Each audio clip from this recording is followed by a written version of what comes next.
якынча 2нче сыйныфта укыган вакытта минем шундый шигырь язу теләгем туды. Көз көне иде һәм әлбәттә инде көз көне булгач, мин көз турында шигырь язарга уйладым.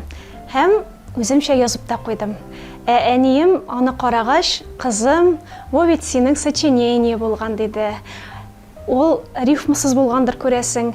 Һәм инде шул әнинең бер шелтәсе дип тә әйтеп булмый, менә шул төзәтеп җибәрүе инде мине шигырь нинди булырга тиешлеге хакында уйлануларга китерде. Һәм алга таба мин менә бер атлы шигырьләр башымда туа торды һәм шуларны төнлә уйлап ята идем. Иртә беләнгә әлбәттә алар онытылып бетә иде.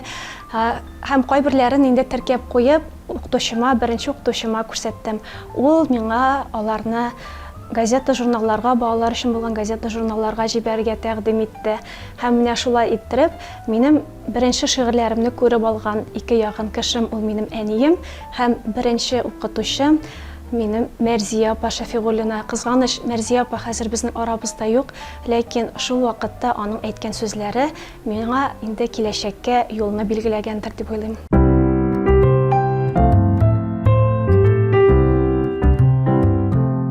Безнең нәселдә минем әбием Өммегөлсем шигырьләр яза торган иде. Ул 7 генә классны тәмамлаган булса да, менә күзләре сукыр вакытта, аның соңгы елларында күзләре күрми башлады. Менә күзләре күрмәгән очракта да безгә шигырьләрне әйтеп тора иде һәм без аларны теркәп бара идек. Менә шулай итеп әбиемнән күчкән сәләттер дип уйлыйм һәм әлбәттә инде моны бу сәләтне бары тик Аллаһы Тәгалә генә бирә ала һәм менә мин аңа чиксез рәхмәтлемен шушындай талант бирүенә. Әбиемнең шигырьләре әлбәттә ул вакытта бәлки шигырь булып җитешеп тә җитмәгәндер, ләкин ниндидер орлыклар анда булган.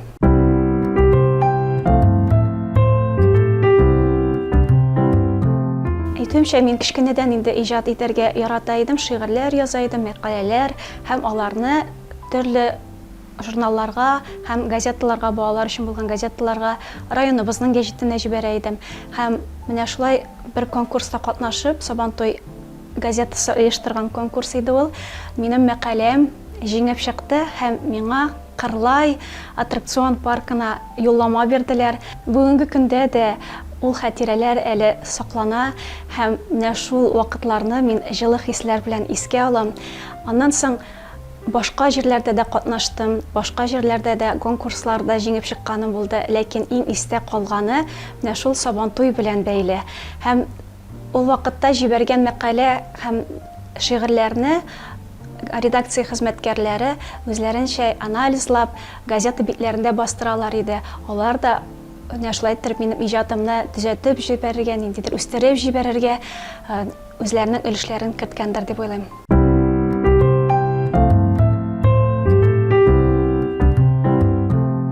Мин белемем буенча хисапчы, ягъни бухгалтер, экономист.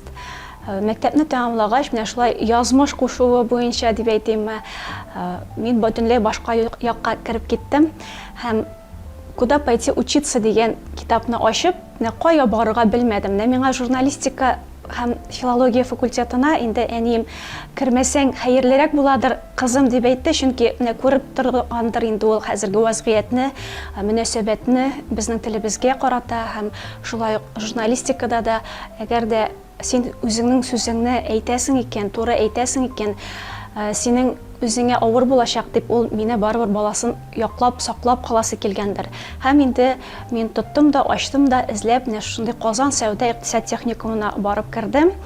Аннан соң инде Казан кооперация институтын тәмамладым. Менә шушы юнәлеш буенча бераз эшләп карадым да, миңа әлбәттә иҗат җитмәвен аңладым.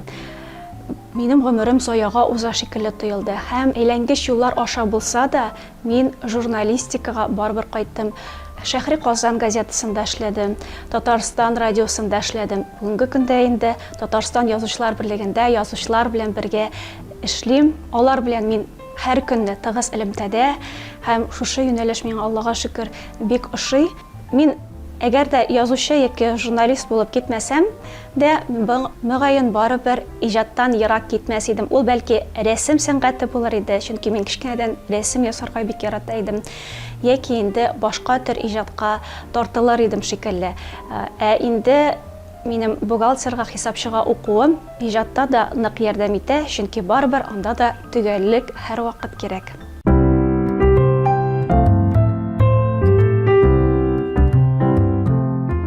Әлбәттә, мин шигыремне бик теләп сөйләп үтәрмен хәзер сезгә, һәм менә минем кичкенә улларым бар. Аның кичкенә дисәм дә, инде аның берсенә 9 яшь тула, Алла боерса, икенчесенә 6 яшь.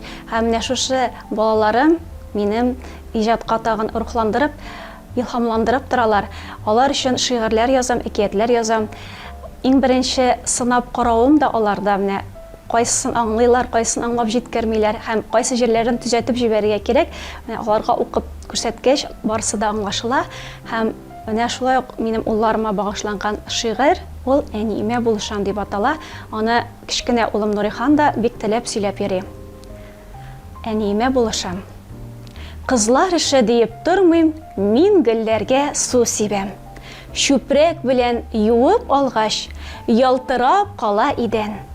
Китапларны тезеп чыгам, матур итеп киштәгә. Тырышлык һәм көчем салам, башкарган бар эшкә дә. Кимсә дә бераз көчем, бу вакытлы, беләмен. Эшли, буйым үсә, ныгый 2 беләгем. Кирәк икән кишеруам, аяк киемен сөртәм. Эшләмәскә, мин бит горур, малай исемен йөртәм. Ә малайлар курыкмыйлар, бер нинди хезмәттән дә. Иреп китәбез шулай да, гап-гади рәхмәттән дә. Әниемә әз булса да, булышырга телим мин. Ул да көн буе арый бит, шуңа эшлим, иренмим.